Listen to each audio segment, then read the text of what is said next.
front, taking on this 4-ship wall line abreast from the 51st with a backup in the back.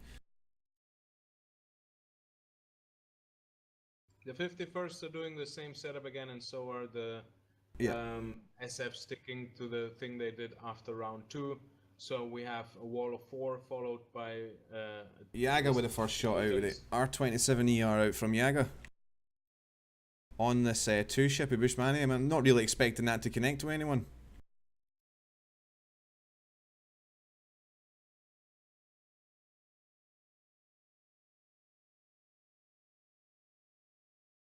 And it looks like Ocelot and Yoli are going to try and drag the 2-ship package of Tech and X-Man. They're going to try and drag them just out of the what they did the last time. They've done a good job of separating the 51st into 2 free ships almost.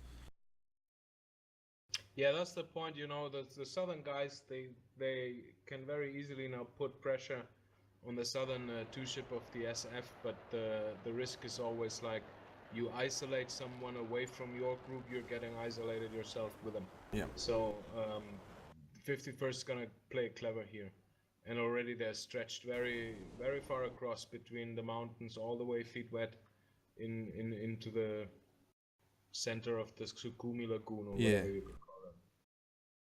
I want to see. I mean, I'm not saying it's going to work, but I would like to see SF just focus on staying on the coastline. I don't really want to see them chasing the 51st into the hills. And likewise, like from a 51st point of view, I mean, they want to be doing the opposite. They want to be pushing up in the coast a lot more and actually trying to filter through feet dry to maybe flank around behind them. But 51st do a great job at bar capping an area. It doesn't matter if it's over them. I mean, they're not one-trick ponies here. These guys can. No.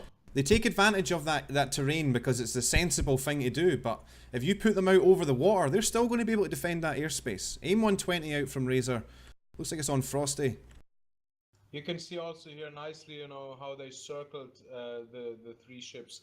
And that's the difference between the 51st and the SF here mainly, is that they have a hot-cold pattern within one single ship consisting of 3 guys, while the SF has just one step of coordination more to do, because they're not only coordinating within one ship but also between 2 ships, because the hot-cold pattern is spread among 3 different ships rather than just 2 as in the 51st. So you know, that's not a very bad thing to do, going with 6 guys, having 2-3 ships, and then have one guy who's the pincer in the back, so that you can alternate hot-cold within your single ship rather than in between 2. Bushman, he's got options here, 3 different sort of guys. Looks like he's tracking Frosty Cold. He also probably sees Maltar, but he's got Yaga out here. Yaga's more than likely knows Cold right now. But it looks like both teams just sort of feeling each other out. We're 6 on 6, guys. Everyone's still up.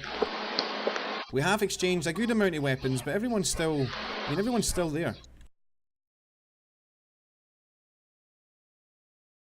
A lone AT out by the Lone Ranger Yaga here. Don't think that's going to connect with anyone, but hey, anything could happen here today, guys.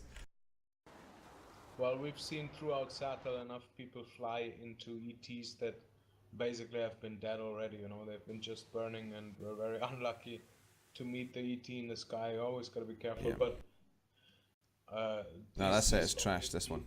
Yeah, they're just from too far away, and you know, I would keep an ET as a very strong offensive missile. You know, if you get the guy at the right distance, at the right angle, then he did get hit. Yep. Mike's just been taken out. He did buy it. See, that's how quick it goes. Technitinium hitting Mike Juliet with an R27 ET. That's, like you say, that can easily be caught creeping here, guys. Especially from these ETs. If you don't see that launch, you're in big trouble. An ER coming out now on Razor, who's defensive. Bushman looking to push out on here on Frosty and Yaga. A lot of experience here. Bushman and Frosty look like they're going to go toe-to-toe. Yep. Yeah, Maltar's looking to maybe feed it round here and flank these guys. Or it looks like he's actually going to commit to the north and support that package. Frosty looks like he's coming off cold. I think Maltar is committed on cap, so we're basically making sure he doesn't get flanked. But at the same time, if I would be Maltar or the GC, I would keep him close with the group in the south, because the group in the north is doing just fine without him as well. So we're 6 on 5 now, guys. 6 on 5. 51st on 6 Alive. Yaga out with the second R27 ER. Looks like he's coming in Bushmanny. Bushmanny returning fire with aim 120. Yaga's defending. Doesn't look like anything's going to connect here. Oh, this AMRAM getting a little bit close. I don't think it's going to trouble him though. Both missiles got pretty close. I mean, we've seen so many missile dances in SATAL this year. It's unbelievable, you know. These missiles should start their own formation team. Yeah. A good ET out on Yoli here. Yoli's in big trouble. Tech's going to put him down. You need to pull, son. Pull. Oh shit, he's dead. He's out of there. But so you see, Tech wasted another. Yeah, and our 2 R77s. But that's just. Listen, I need to kill this guy. We're now 6 on 4. So Tech's going to just try and filter into a backseat pattern now. Frosty going toe-to-toe with Bushmanny again. These guys just taking lumps out of each other. Frosty with the ER out. Looks like it's going to get trashed. It is trashed. This might be a merge coming up here. We are going to go merge, guys. We're going to go guns.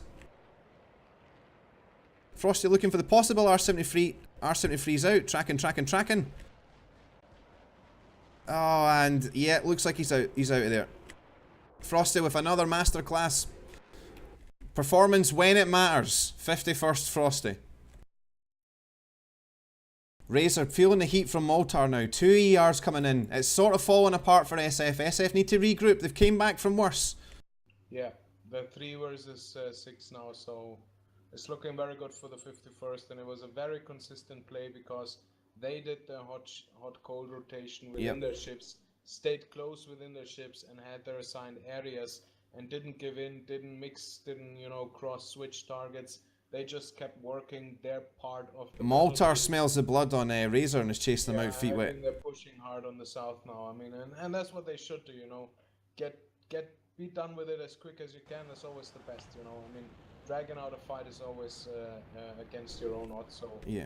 Capsu still at the back, the guy that's famously good at staying out of danger, trying to keep his options open, but I mean, the door is closing here, guys. We've got 1, 2, 3, 6 alive on the 51st, 6 versus 3, guys. The writing is almost on the wall.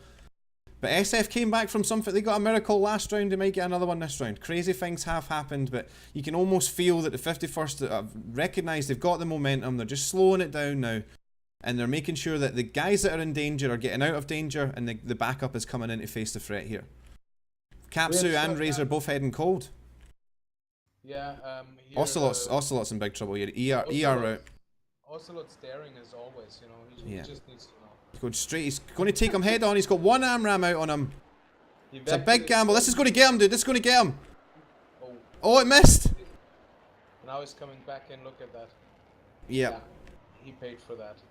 That was too aggressive. Oh, Maltar's down. Oh, Maltar is down. I think he crashed. Either he crashed or we didn't see a missile. He took a missile. So we are 5 on 2. 5 on 2. Thanks, Wither. Frosty looks like already targeted on Razor. Capsu looks like he's not targeted on Frosty just yet. Frosty with the R77 out on Razor. Razor returns fire with the aim 9.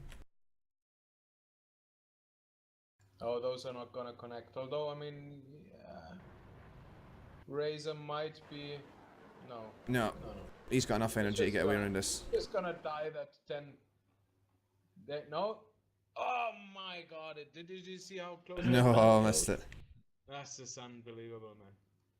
Tech just helping Frosty out, keeping Capsu at bay with an ER. So 51st firmly in the driving seat now. SF both low, 3,000, both at 3,000 feet. The writing's on the wall here, guys, I think. But I'm going to keep believing. I'm going to keep believing. We had stuff happening like our Mustang who ended up guns only versus 3 who still had missiles and managed to gun 3 out of 3 of them. So if there's any guys that can get guns kills, it's going to be the SF. So yeah, Razor and who's left? Razor Capsu. And Capsu. I mean, those guys are magicians, you know, so they can pull off. Razor's targeted on Tech. He just looks like he's got him in the crank here. X-Man coming into play with the R77 on Capsu. Out comes the aim 9 from Razor. Razor may be out of AMRAMs. Tech returns fire with an R73.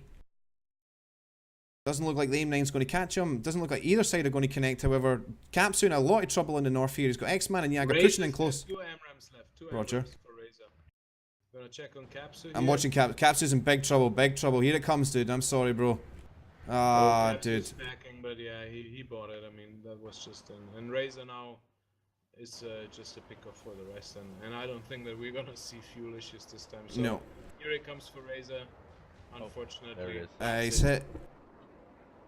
This is, I think, Still very flying. decisive. Yeah, he Yep. is.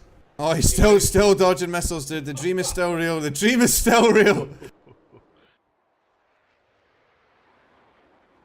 We've got a weapon off. And he got one off. Of course he did. And there he is. Oh, is he going to get him? Oh, it missed it. It missed. And the 51st is closing in. Oh my god, guys. Carnage. Swarming on him like it was nothing. Yeah, guys, I mean, this is, I think, a very decisive in this time. Pretty, I think, sure